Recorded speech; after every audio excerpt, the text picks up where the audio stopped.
Jessie Woo, VBS. I just turn the water on. Big old flex. You never saw before. He's chasing me like waterfall. What's up, guys? It's your sister, Jessie Woo. Welcome to this week's bonus episode of Just a Couple Things, y'all. I am your sister, Jessie Woo. I'm so thankful that you guys are coming back for another episode of Just a Couple Things. Make sure that you are following me on every platform that streams Just a Couple Things, the podcast. Okay, so you can hear me audibly, all right? So if you are on Apple, hit follow. If you're on Spotify, hit follow. If you're on SoundCloud, hit follow. If you're on the Amazon people, hit follow. Just follow everywhere, okay? So y'all can hear the audio version of the podcast, and you guys get the first notifications when a podcast does go out, all right? How's everybody doing? I feel like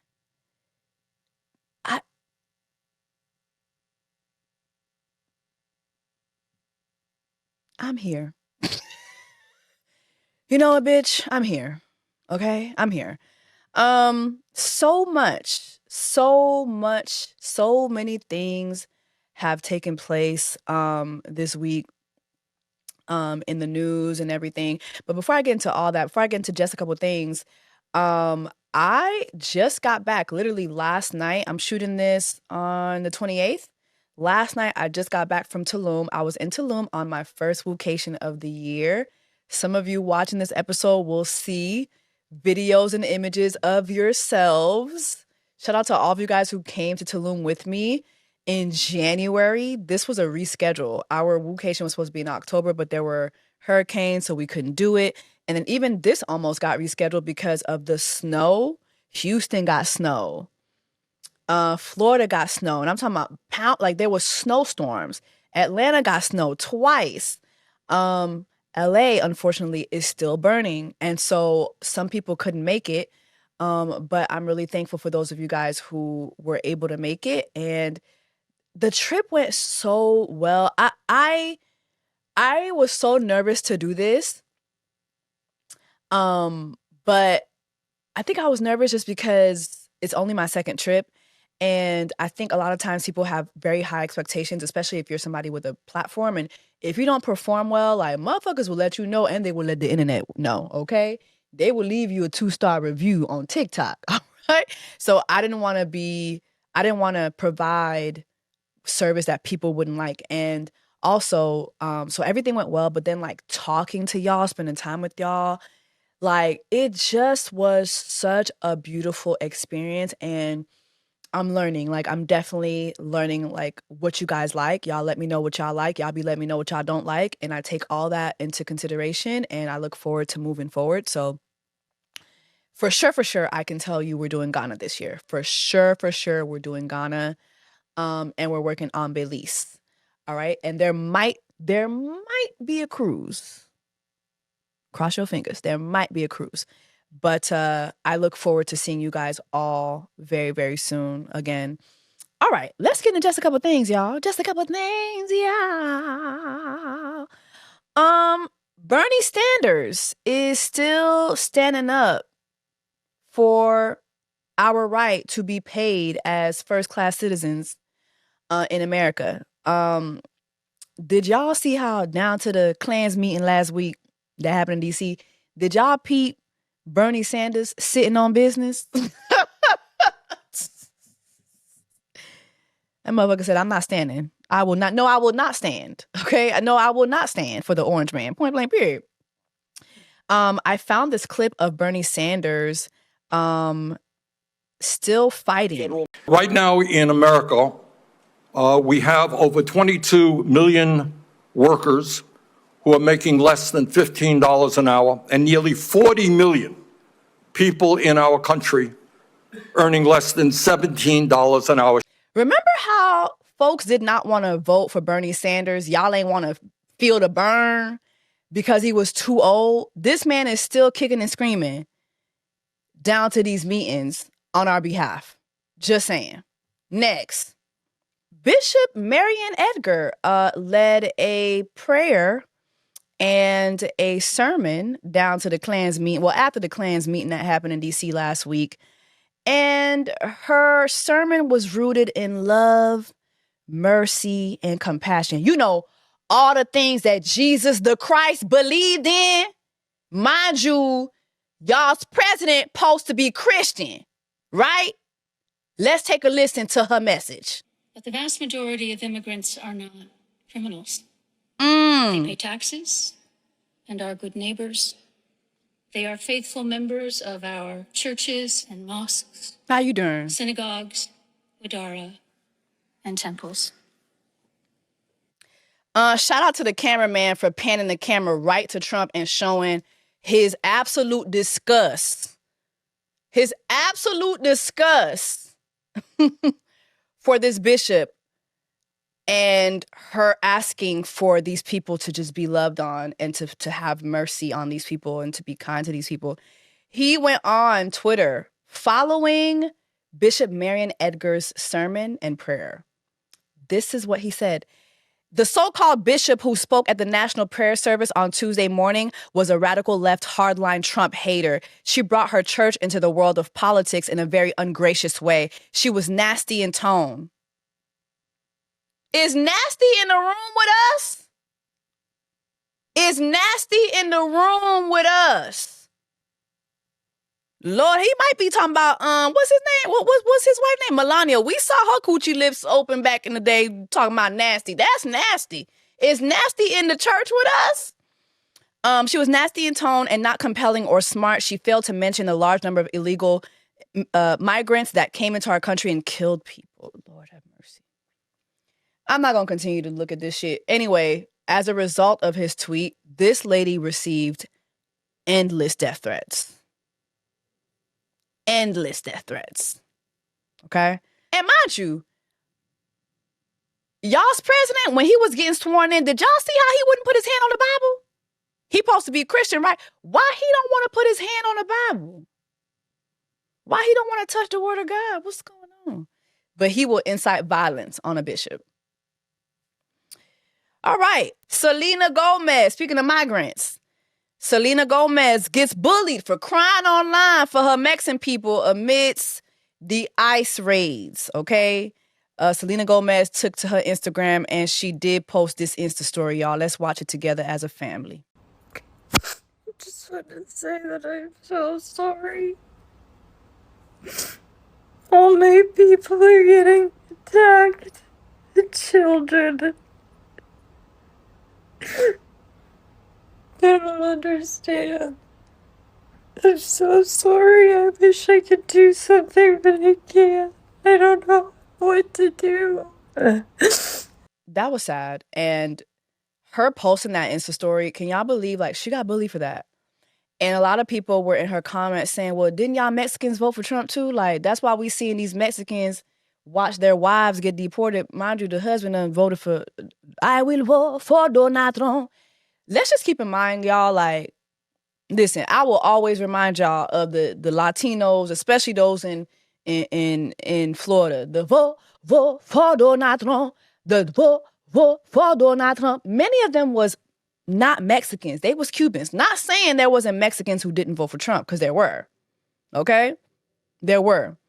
But most of the Latinos who voted for Trump were Latinos who do not identify as non-white. It was the Latinos mostly who verify as white. For whatever the reason, they feel that white nationalism is going to help them. And I don't know. I can't speak for these people. I'm just here to tell y'all the truth. If you look at the breakdown, most of the Black and brown Latinos did not vote for Trump. But also, a lot of Black and brown Latinos didn't show up to the polls. Now, there's nuance to that as well. We ain't gonna get into that today. But a lot of them didn't show up to the polls. And I just want you guys to understand that if you don't show up to the polls, you are voting for the other side. Just want to make that clear. But anyway, she posted that Insta story of her crying. And you then had Senator Parker. At least that's what he identifies himself as. When you go to his Twitter account, it is @Sam Parker Senate. Okay? He identifies as a senator. He retweeted Selena Gomez crying, and he tweeted, "Deport Selena Gomez." In response to that tweet, Selena then tweeted this, or I think she put this in her Insta story. She said, "Oh, Mr. Parker, thanks for the laugh and the threat." See, when a billionaire put that up, just know she coming after your ass, okay? And Selena Gomez, get behind me because lo and beholding lo, this motherfucker ain't even no Senate. This man ain't even no Senate. Sam Parker is a reject who ran for the Senate in Utah back in 2018, and guess how many votes he got? Just take a wild guess. 0. Hello. 0. You ran for the Senate almost 10 years ago. How dare you identify as a senator online when you couldn't even get one vote? All right, get behind me. Selena, get behind me. Sam Parker, I'm gonna need you to go play with somebody else. You should not want anybody deported. You actually take your ass over to Mexico and get one of the Mexicans to give you a makeshift neck. Go find yourself a neck. Okay, go play with somebody else. Don't play with Selena. Get behind me, Selena. Get behind me. Motherfucker ain't even got no neck. You on here asking for people to be deported. Fuck out of here. Next. We still on just a couple things, child. Speaking of people with no neck, Dr. Phil has joined in on the ICE raids. We are a very unserious country. Dr. Phil, with his no-neck ass, has joined in. There is video of this shit. Let me show y'all. But you've never been deported before? With Dr. Phil. With Dr. Phil. Yeah? How do you know me? No, I seen Dr. Phil, you know. The self-servingness of it all. How do you know me? Bitch, who don't know you?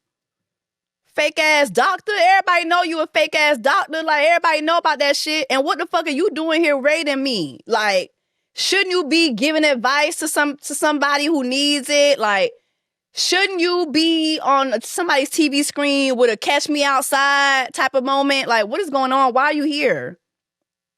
Why is Dr. Phil conducting ICE raids? Hey, consider that guy unverity back upon you. You know who else is conducting ICE raids?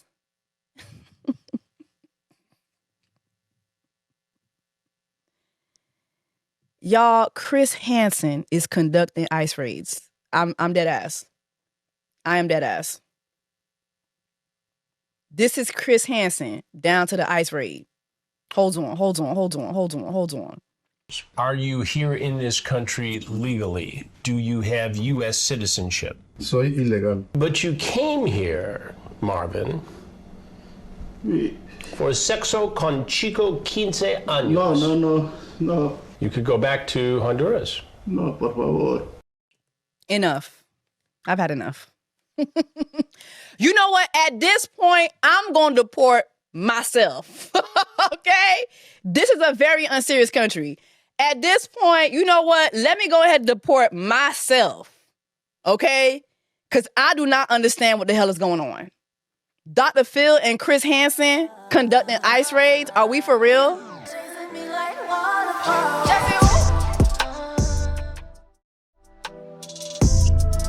All right, y'all. This just in, literally overnight, on a Sunday night, the Trump administration issued a pause on all federal grants.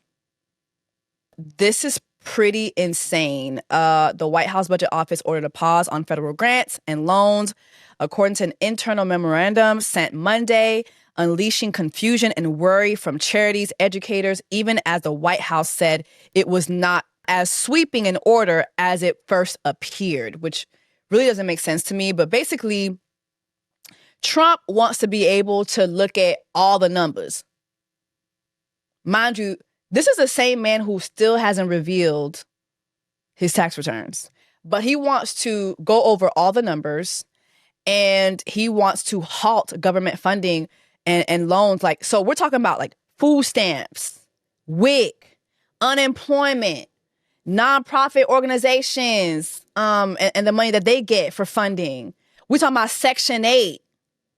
All that shit gone like NSYNC. Gone. Gone. Mind you, I looked at the numbers. 35% of food stamp card holders are white people. Okay? 26% of food stamps are blacks.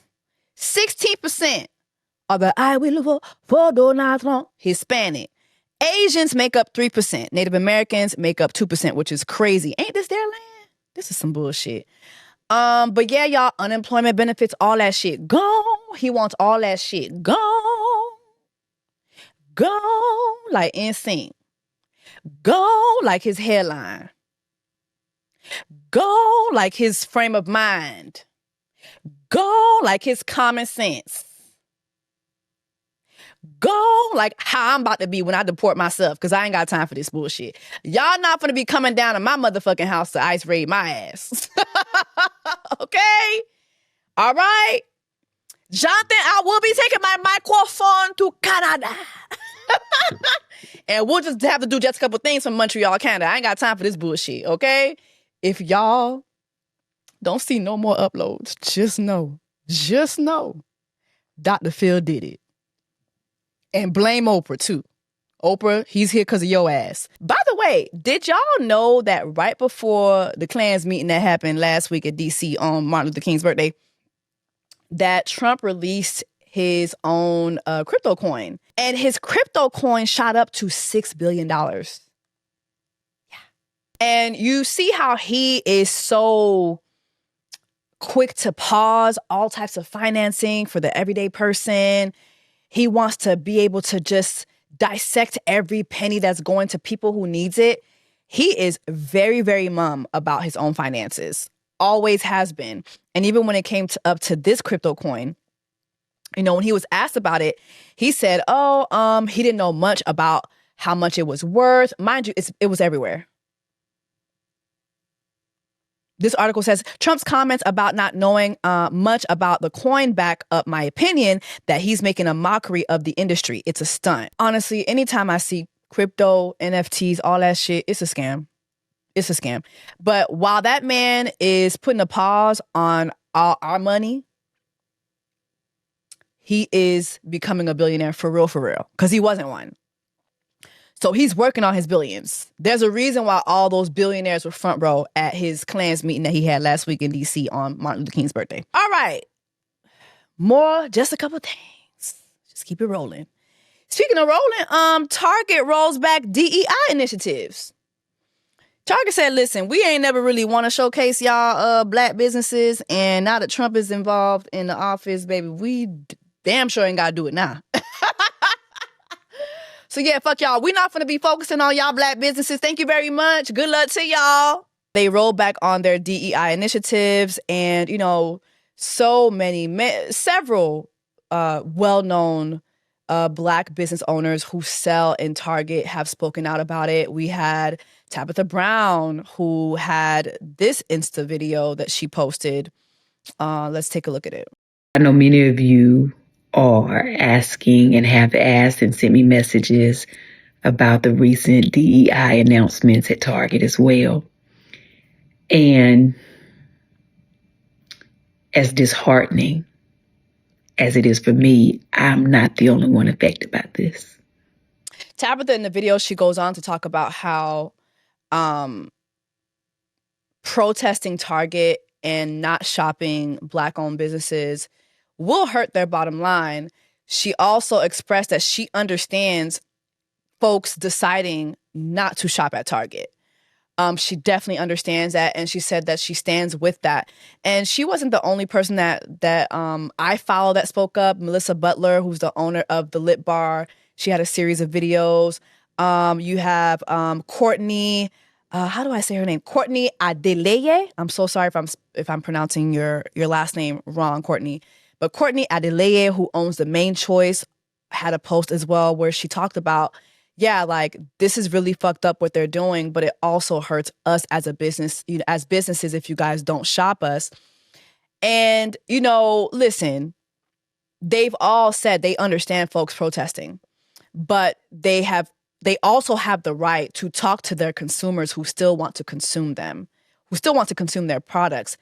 And watching folks attack Tabitha Brown more than Target has been insane. I was on TikTok yesterday. I saw 2 videos back to back about how she a voodoo priestess, and even if she was, Epi, si c'est ça t'a fait vrai, Epi, ça gagne là, ça gagne. What does that have to do with what's happening? I think that a lot of you guys really, really wait for moments like this to drag folks for no reason. Just getting online and saying stuff about people that is just not true. Just say you're not going to shop Target. It's okay to say that. It is absolutely okay to say that. But watching Black folks specifically attack these Black women who are letting their consumers know, hey, this is what happens if you don't do this. It's just really alarming. And I'm sorry, y'all, but the 92%ers ain't 92%ing. It's giving very much mean women empowerment, mean girl brunch. Okay? Like, I'm sorry, but the 92% is not 92%ing. We need to do better about the way that we talk about each other. We can disagree with each other without attacking each other. We can disagree with each other without disparaging each other. We can disagree with each other without hurting each other. We can be mindful of the way we speak on each other while disagreeing. It's just been nasty with y'all post-election. Not gonna hold you. And at this point, I'm ready to boycotting. Like, dead ass. Like, that's how y'all be making me feel sometimes. It's like, damn.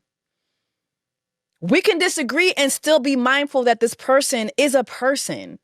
And let's just be honest, DEI was not benefiting us like that. It's a whole lot of people that are seen first before Black businesses are seen when it comes to DEI or Black workers. Let's just be for real.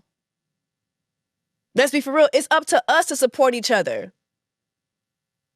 So why don't we spend more time having those discussions rather than, oh, well, her product's ugly anyway. Who the fuck was buying that? Obviously somebody was buying it. It's at fucking Target, ho. Why do we have to attack these folks who are victims just like we are? Damn, y'all be getting on my motherfucking nerves. Oh, Lord. Onto a lot of news, child. Onto a lot of news. Just more just a couple things. Onto a lot of things, child. Bernice King had to set Sexy Red straight. Did y'all see that shit? Sexy Red posted this picture of her and Martin Luther King in a club. We should have never gave you motherfuckers AI. We should have never gave you motherfuckers AI. I'm so tired. I am tired. Bernice had this to say: this is intentionally distasteful, dishonoring, deplorable, and disrespectful to my family and my father, who is not here to respond himself because he was assassinated for working for your civil and human rights and to end war on poverty. Please delete. Period. One thing about Bernice, she gonna come for y'all every motherfucking time. Be respectful of my daddy. But I loved Sexy Red's response. She said, you ain't wrong. Never meant to disrespect her family. My apologies. Just reposted something I saw that I thought was innocent. And Bernice had this to say: thank you so much for your apology, which I sincerely accept. Please know that it was not my intention that you get denigrated. I value you as a human being. I hope you understand my concerns about the image. I know that my father has become a bit of a caricature to the world and that his image is often used with no regard to his family, his sacrificial work, or the tragic, unjust way in which he died, a state-sanctioned assassination. That's her throwing shade to the orange motherfucker down in Washington right now who's trying to declassify all that information about his assassination, okay? But can y'all believe that people drag Bernice for this? We're not seeing heaven. Speaking of seeing heaven, Kiara Sheard took to Instagram to make sure that we know that her entire family has been inside her guts.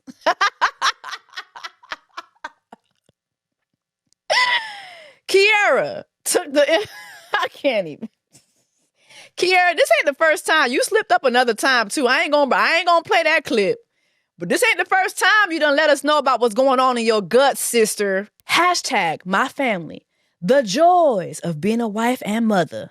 The whole household has been in my guts. Hooray!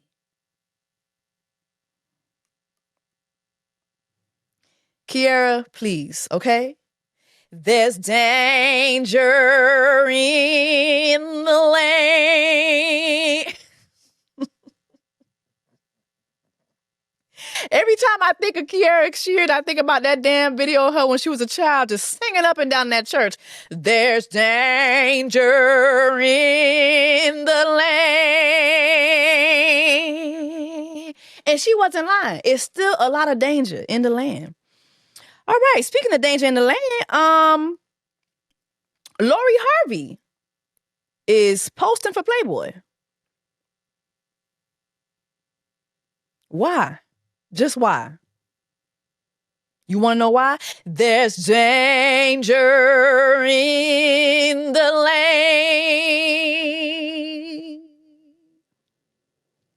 lane. I'm so sick of this shit. All right, speaking of danger in the land, Cardi B gets a booty crack piercing. And she took to Twitter to let us see the booty crack with the piercing ever so lovely placed in between her booty cheeks. Why? Why did Cardi B go and get her booty crack pierced? I'm going to let you know why. There's danger in the lane.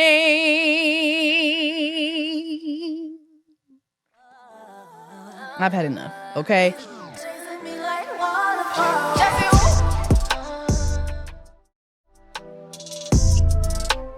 Just a couple things. This is usually where I talk about what the fuck did I just watch. Now we do have an episode that came out prior to this one, so make sure you go check it out. We are talking to Sherelle Rosado, CEO of Allure Realty, all right? And she has a show right now called Wags to Riches.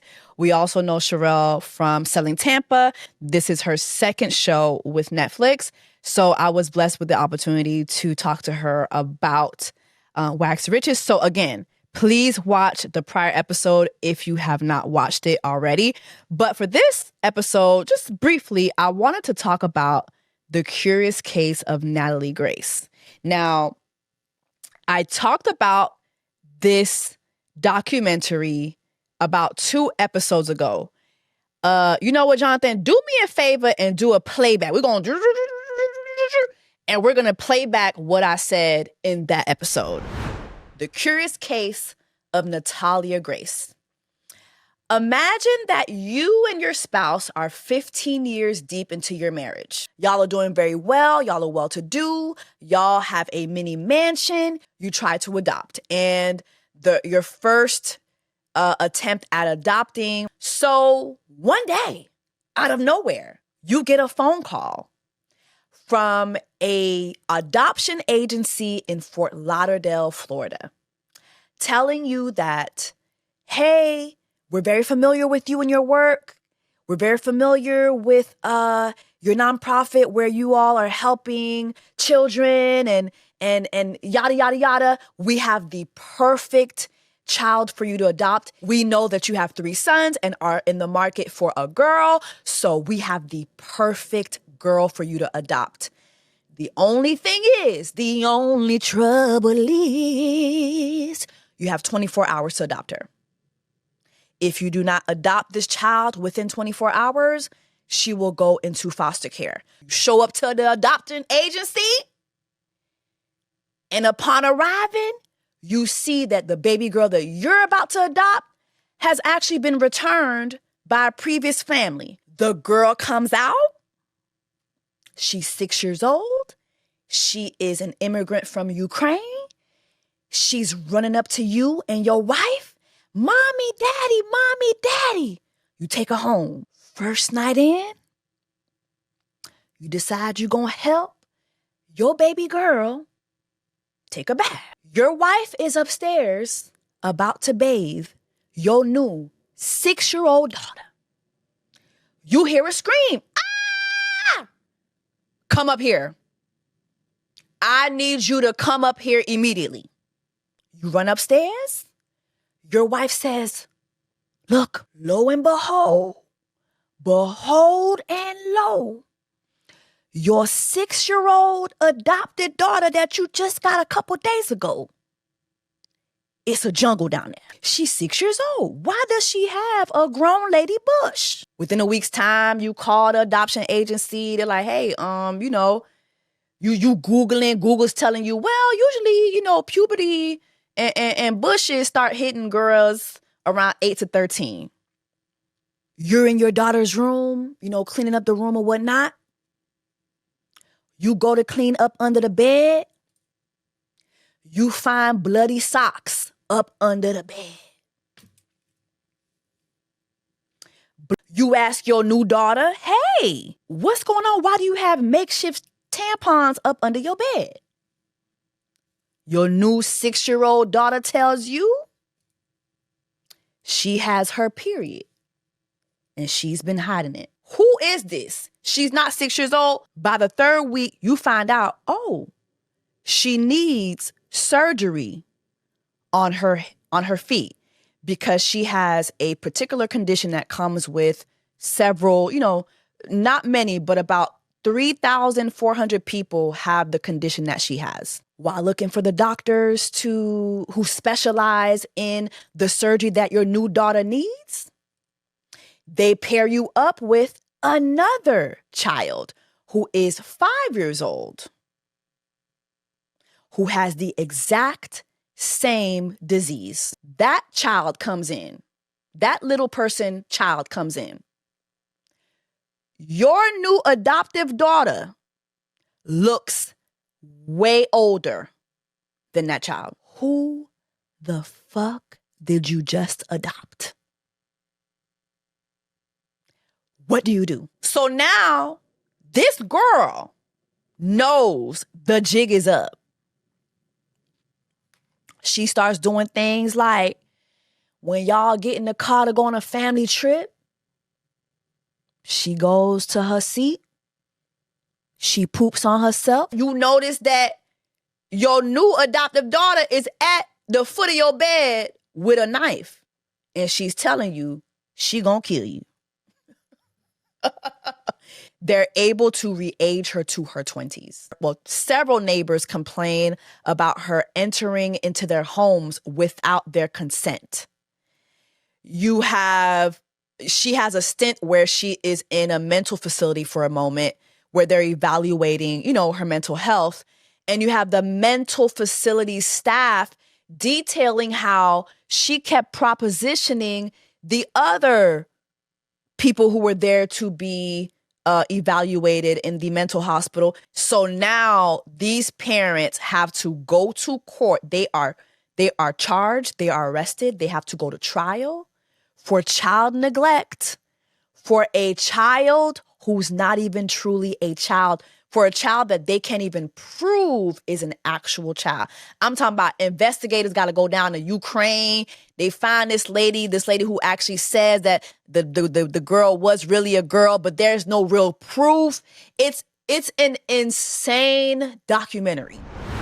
Okay, so after I talked about the curious case of Natalie Grace, a lot of you guys were in the comments and some of y'all were upset about the way I described Natalie and I talked about, her not being a child for real and all that. Keep in mind, I was describing what I had watched, okay? Season 1 is you leave with a sense of confusion about this girl, right? And then you get to season 2 and you're like, oh, wait a minute. So she actually really was a child. And a lot of the things that were mentioned in season 1, as you're watching season 2, you're coming to the realization that not only was this girl a child, but she was abused not only by her adoptive parents, but also she was abused by the system. She was obviously sexually violated as a child, which is why when she was down to the white jacket spot, when she was in that hospital, in the mental hospital, she was trying to lick lollipops down to the hospital because she was a victim of this as a child.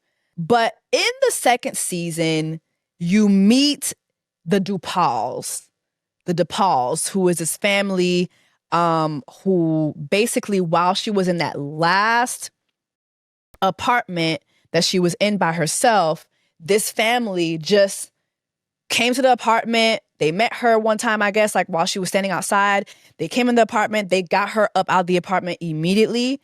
And immediately her adoptive parents at the time, what were their names, child? I don't forgot these people's names. It's so many playing parts. But the mom at the time that had said that Natalia had a period, which come to find out, the mom lied about the makeshift pads, the bloody pads. She lied about that.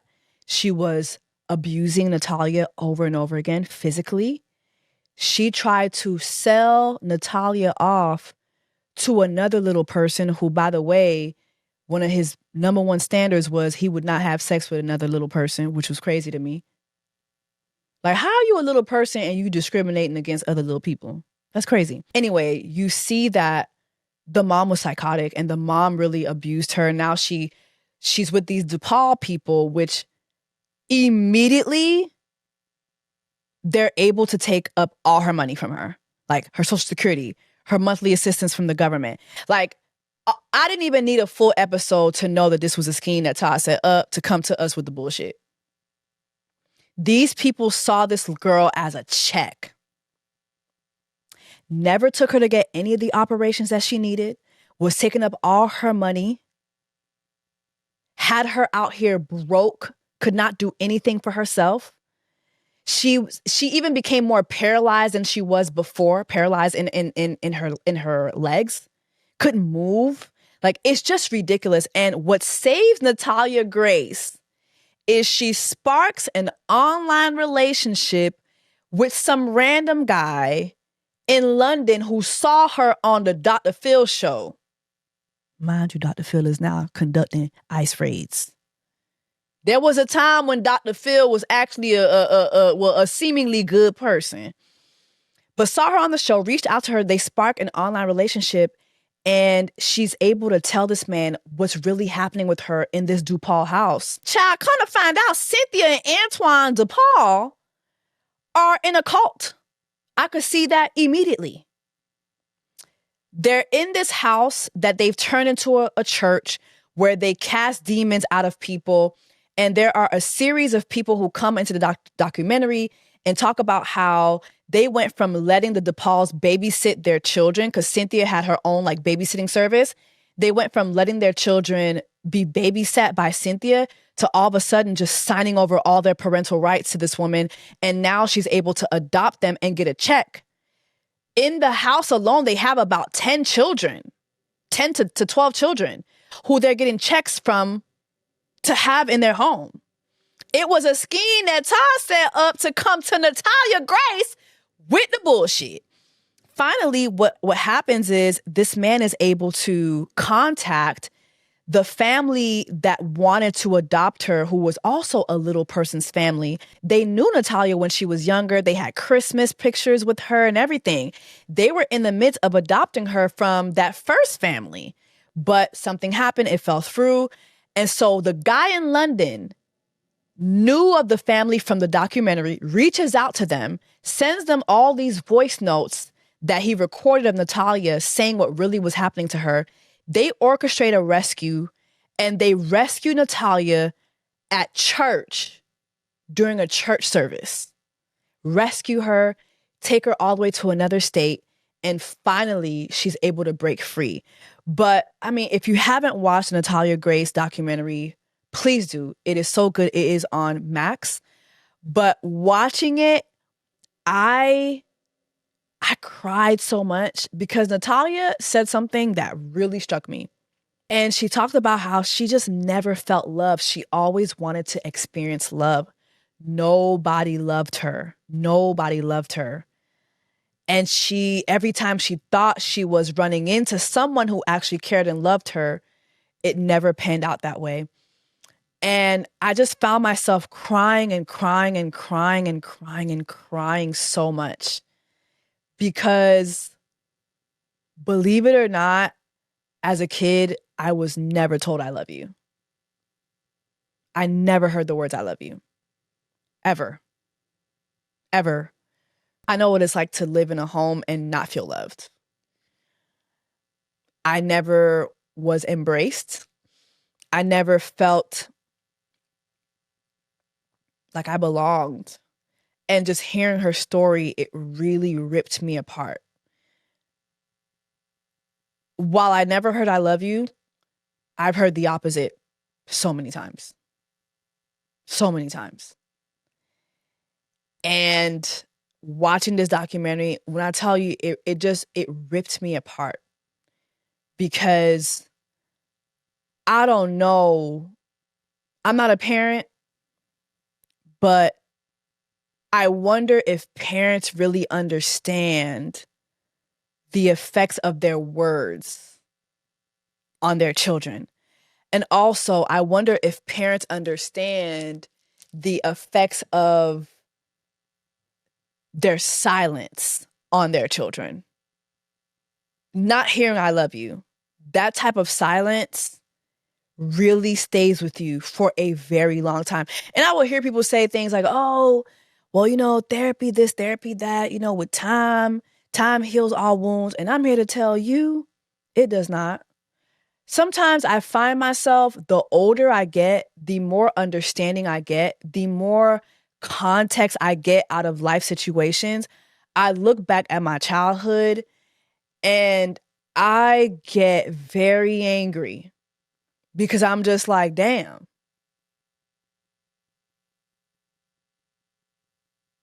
The fact that this shit happened is fucked up. Like, yeah, nah. Now I'm actually more angry. And nah. Sometimes I will just up and decide just not to talk to certain people. Because it's just like, I don't forgive you. No. I might forgive you for myself. I'm not gonna forget what you said. I'm not gonna forget what you did. And this girl being a child and going through what she went through was so fucking insane. She kept saying over and over again how she's always felt like a burden to folks. And it just was sad. It was sad. It was sad. It was sad. I was so sad watching The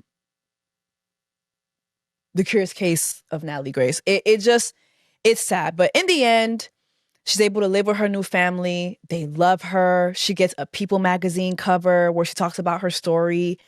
And she moves on and she's able to touch so many lives. And it's just great to see her be resilient. But my God, like the obstacles that she had to go through to get to the other side, it's really, really nasty. And as for the DuPauls, I think people have been on their ass as they should be. The DePauls really are appalling.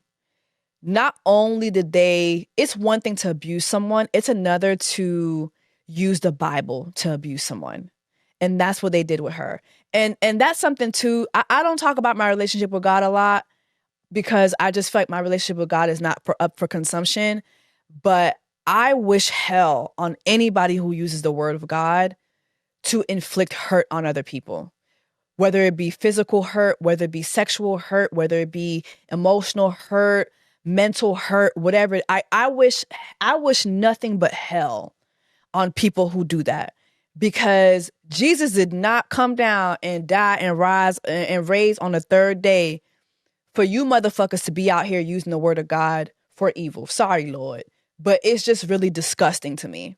It is beyond disgusting to me how people use the word of God to abuse folks each and every day.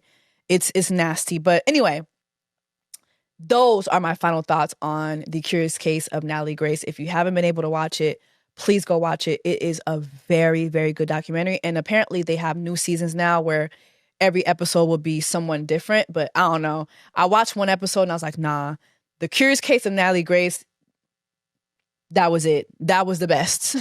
That was the best. All right, y'all, let's go ahead and finish off with Set It Off, I Suggest. Set it off, I suggest. Set it off. Remember, you can send me your dilemmas to jessacouplethingspod@gmail.com for a chance to be featured weekly. Okay, I will be looking at y'all dilemmas. Hi, Jessie. First and foremost, I have been a big fan of yours for years now. Thank you for your amazing journalism and investigative content on pop culture. You are truly a gem. Thank you, girl. Okay, so I and my BFF have been friends for close to 25 years, since the 5th grade. We are now in our mid-30s. We have been there for each other through thick and thin, but now that we are older, I can see and feel we are growing apart. When she got engaged a few years ago, I had my concerns because our friend group and I did not know him very well. She was initially the godmother of my 2 children, but once she and her fiance made it clear that they don't value having a relationship with my kids because they weren't his kids, so they weren't his responsibility, I demoted her to just an aunt. What? This is insane. I demoted her to an aunt and stay another sister. I can't even get through this. I'm sorry. This is fucked up. What the fuck? So she demoted her to an aunt. I told her, if he is this way with not just my kids, but his niece and his godson, then he probably won't be a good father because he wouldn't spend any time with them. She said, well, you're just saying that because you're a single mom. I was hurt that she'd say that because she witnessed the demise of my relationship with my kid's father. Well, 3 years later, they want to have a baby, and she comes to me asking for advice on motherhood. I tell her that they need to discuss what their expectations of parenthood are, and then actually spend time with kids before conceiving to really see if that's what they want. So she proceeds to tell me it's different. It's different because we're married. Another jab at my singleness. So I told her, fine, but I told you the truth. Well, now that the baby is here, he is never around to help her or relieve her from mothering, and she's crying about needing a break. They both work full-time jobs, but when he gets off, he goes to the gym for 2 hours every day, and sometimes he picks up an extra shift at another job. That extra shift at the other job, that's his side bitch. Let's get that that extra shift that man is picking up, that's his side bitch with her kids. Okay? He picks up an extra shift at another job, leaving my sister to get off work, pick up their daughter, and be at home unable to decompress herself. Now that the pressures of motherhood and wifedom are becoming too much for her, she wants to come for my advice. Would I be an asshole if I take an even bigger step back from our friendship and let her learn this lesson on her own? Or should I lend advice when she asks it, even though I know she won't take it or she'll defend his behavior? Ma'am, take 20 steps back. This is not your fight. This is not your fight. The writing was on the wall. You were being a good friend. You are not an asshole. You are not an asshole. Take 20 steps back and let that girl learn on her own. She made her bed, let her lay in it. Okay? If you want to tuck her in it, because I'll tuck her in. I'm an asshole. I would tuck her in. Oh, yeah, but you made this bed. Let me tuck you in. Good night. Don't let the bed bugs bite, puss asshole. That would be me. She threw too much shade at you. He was disrespectful to you. You had to demote her from godmother to friend/sister. Absolutely not. That is not your fight. Good luck to her. You are not an asshole. Drop down in the comments. Let me know your thoughts on this, y'all. I don't have a long, drawn-out piece of advice for that. Girl, let that girl lay in that dusty-ass bed that she made. Point blank, period. All right, y'all? Okay. Thank you so much for watching another episode of Just a Couple Things, you guys. Again, make sure that you're following me on every platform that streams podcasts. Make sure that you like, share, subscribe to my YouTube. Leave me a review, 5 stars only, because I'm a 5-star bitch.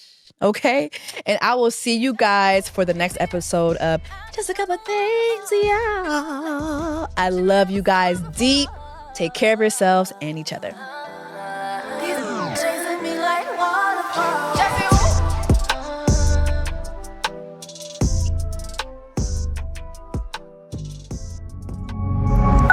Pioneer.